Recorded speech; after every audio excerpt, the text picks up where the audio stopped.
What's up everyone? Marc Lobliner, TigerFitness.com. I wanted to let you guys know this channel has taken on a new approach. We're going to be less answering questions about how to make my biceps bigger. What's the best move for my back? You know what? Every single damn channel answers that, okay? The difference is I have more business experience and I have more life experience than a lot of these channels. I'm not saying every single one, but there's no other channel on this that has a person who's started and sold a company in the supplement industry, who's worked with American media, including the tabloids as well as Muscle Fitness and Flex, who's actually started a company with somebody like Sylvester Stallone, and who is currently running 2 companies as well as helping manage as a CMO for an online retailer. So I think the breadth of knowledge and the people I've worked with and the experience I've garnered in not only supplements and everything, that makes me cool, but mainly the life experience in business. And I want to get into that. And I want to help people with their emotions. I want to help people with goal setting and help motivate people to help reach their goals long term. And I think telling somebody what the best move for their biceps is, honestly, I'm just getting bored with it, and I think you are too. And it's time to set the record straight on a lot of topics. And today, as a father, this is aimed at you kids who maybe are growing up or did grow up and are now moving on to the real world. And you have basically a childhood that wasn't the greatest.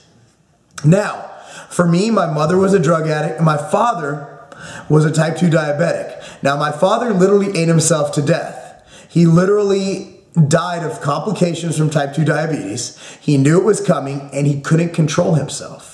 He couldn't control the addiction he had to food. My mother was addicted to painkillers. She's addicted to alcohol. She's addicted to a lot of different things. And she has a very, very, very tumultuous past. But there's no excuse for what that stuff caused my brother and I and our family.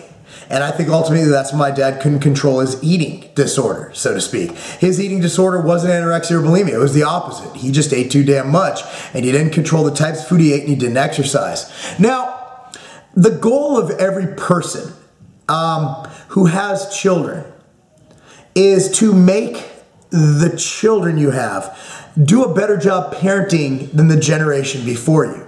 Now, that's the next step. The first step is to buck the trend. The first step is to end the cycle of mediocrity. Whether that be drug addiction, whether that be alcoholism, whether that be violence, whether that be verbal or physical violence, or just plain old being a bad parent and not supporting your child, not spending enough time with them.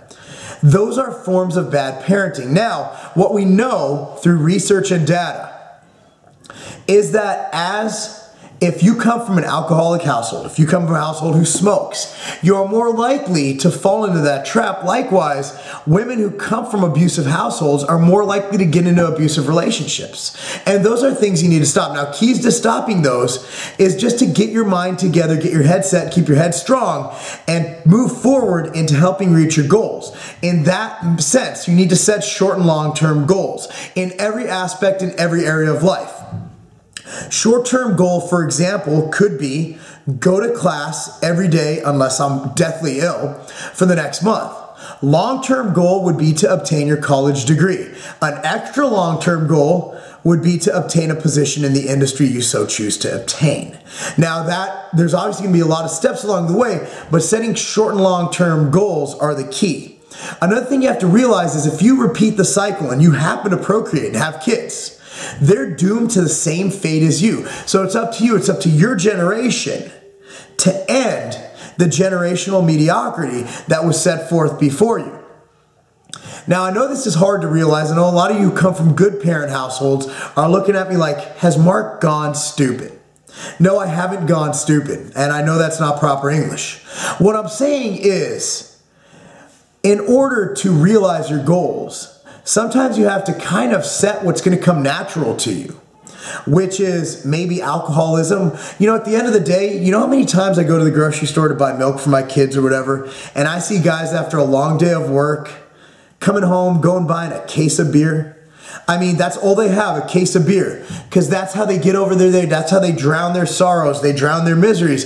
Instead of doing that, start another project, build a business, invest in something, help your children, go donate your time to a homeless shelter, do something positive with your time rather than just drowning your sorrows in alcohol and repeating the cycle. And most of those people, I can guarantee you, when their father came home from work at his 9 to 5, that he never progressed into management for, because he was so set in that cycle of mediocrity, he probably brought home a case of beer as well. You're also looking at where to invest your money, and beer's expensive.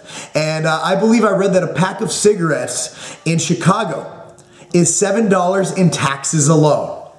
If it wasn't for smoking, America would be bankrupt, even worse right now. So what I'm going to leave you with is the power to change is within your own hands. The power to reach your goals in your own hands. And when it comes to bodybuilding, if your parents are out of shape and somebody's giving you crap about reaching your goals, you know, Maria Kang does a great job. I just did a video on her and her fight against fat people, where she actually schedules out in the day, like an appointment, when she's going to train. There's no reason to miss training. And honestly, training, it's a 4-day-a-week thing usually. You can do a 4-day split. So if you train the 4 days you can, you have 3 days to work with. So you really don't have to hit the gym about 60% of the time. That's really not that much. So be sure to just set it in your mind to help reach your goals, to break the vicious cycle that was set forth before you. And then if you have children, be sure to make their lives better than your life was as a child. Because if every generation did that, we'd be living in a great world. I'm Marc Lobliner, TigerFitness.com, because breaking generational mediocrity, that's a big word. That's not